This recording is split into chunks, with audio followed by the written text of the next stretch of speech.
Hello दोस्तों। जैसे कि अपने क्लासेस चल रही थी, मैंने बताया था कि 9 से 11 तक अपनी रेगुलर क्लासेस वगैरह होती रहेगी। डिनर सिस्टम चल रहा था। डिनर सिस्टम में अपन ने डीटीएस पढ़ लिया था। अब नेक्स्ट डीटीएस पढ़ते हैं अपन glomerulonephritis.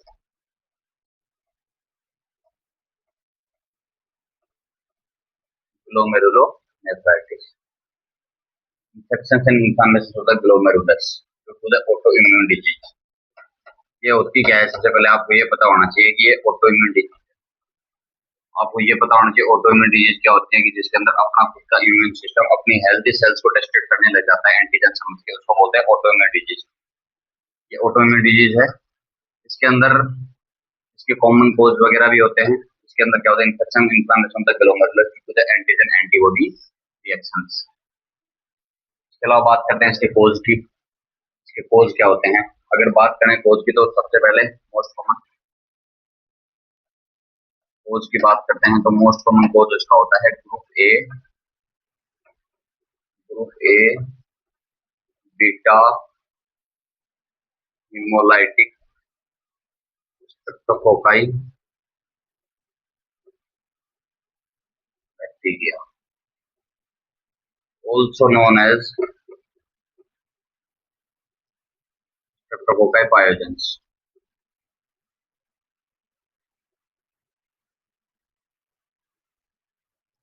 Group A beta haemolytic streptococci bacteria also known as streptococci pyogenes, इसका मोस्ट कॉमन कॉज होता है। इसके अलावा इसके और भी कॉज होते हैं, जैसे जो पेशेंट आपके पास आएगा उसके अंदर ग्लोमेरुलोनेफ्राइटिस का पेशेंट आएगा, उसके अंदर प्रीवियस हिस्ट्री मिलेगी।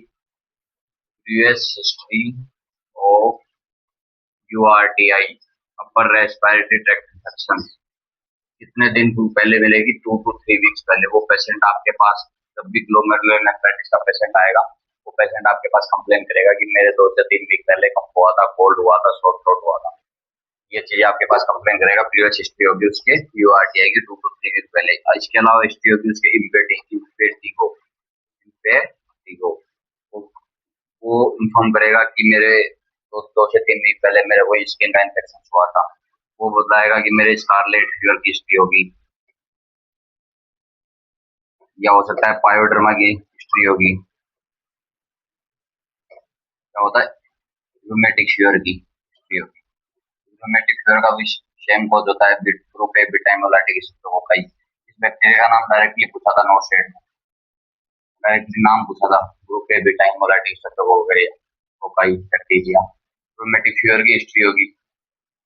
अगर प्रीवियस हिस्ट्री इनकी मिल रही है, यूआरटीआई की, इम्पेटिगो की, स्कारलेट फीवर की, रूमेटिक फीवर की, तो उसको बोलेंगे पोस्ट स्ट्रेप्टोकोकल ग्लोमेरुलोनेफ्राइटिस। इन चीजों को फिर बोलेंगे पोस्ट स्ट्रेप्टोकोकल ग्लोमेरुलोनेफ्राइटिस। ये इसके कोज हो गए। मोस्ट कॉमन बता दिया, प्रीवियस हिस्ट्री बता दिया। बैक्टीरिया का डायरेक्टली नाम पूछा था नोटसेट ने, group A beta haemolytic streptococci bacteria. Question ये भी पूछा हुआ है कि उसके अंदर प्रीवियस हिस्ट्री क्या पाई जाएगी? URTI, upper respiratory tract infection, coughing, sore throat, cold वगैरह 2 to 3 वीक्स पहले। इसके अलावा बात करते हैं इसके और भी कोज होते हैं, जिसके अंदर होता है Epstein Barr virus. Epstein Barr virus ये भी ग्लोमेरुलोनेफ्राइटिस कोज करता है। इसके अलावा ये एक डिजीज और कोज करता है, जिसको बोलते हैं हॉटकिन लिम्फोमा। हॉटकिन लिम्फोमा, इसका डायग्नोसिस पूछा जाता है। हॉटकिन लिम्फोमा टेस्ट पूछा जाता है आपसे। टेस्ट कौन सा यूज करते हैं? इसके टेस्ट यूज करते हैं होल बनर टेस्ट। ये मैं एक्स्ट्रा पॉइंट बता रहा हूँ आपको, ये ग्लोमेरुलोनेफ्राइटिस नहीं, ये एप्स्टीन बार वायरस है। एप्स्टीन बार वायरस हॉटकिन लिम्फोमा कोज करता है। इसमें एक टेस्ट यूज किया जाता है जिसको बोलते हैं होल बनर टेस्ट। इसके अंदर क्या डिटेक्ट करते हैं? कल्चर्स के अंदर एक स्पेसिफिक सेल पाई जाती है जिसको बोलते हैं रेड स्टीनबर्ग सेल। इसकी डायग्नोसिस में पाई जाती है रेड स्टीनबर्ग सेल कल्चर के अंदर हॉटकिन लिम्फोमा में। एक्स्ट्रा पॉइंट आपके लिए। इसके अलावा बात करते हैं तो इसका कोज ग्लोमेरुलोनेफ्राइटिस का systemic lupus erythematosus, SLE, systemic lupus erythematosus, systemic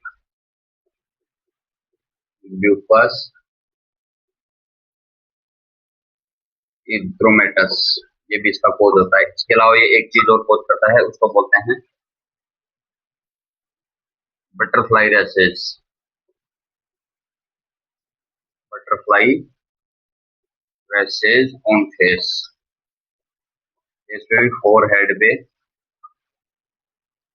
and cheek पे, butterfly rashes also known as malar sign. और सर्टेन प्री का क्वेश्चन है, उसने टेस्ट सिनेरियो में दिया था कि एक पेशेंट है जिसके सिस्टेमिक लूपस एरिथेमाइटिस है, तो उसके अंदर उसके मतलब बटरफ्लाई रैशेज वगैरह पाए जा रहे हैं फेस के ऊपर, तो उसका ट्रीटमेंट क्या, और no need to intervention, automatically remove हो जाएंगे वो, उनका फिक्स टाइम पीरियड होता है। ये हो गया इसके कोज। इसके बाद बात करते हैं अपन पैथोफिजियोलॉजी की।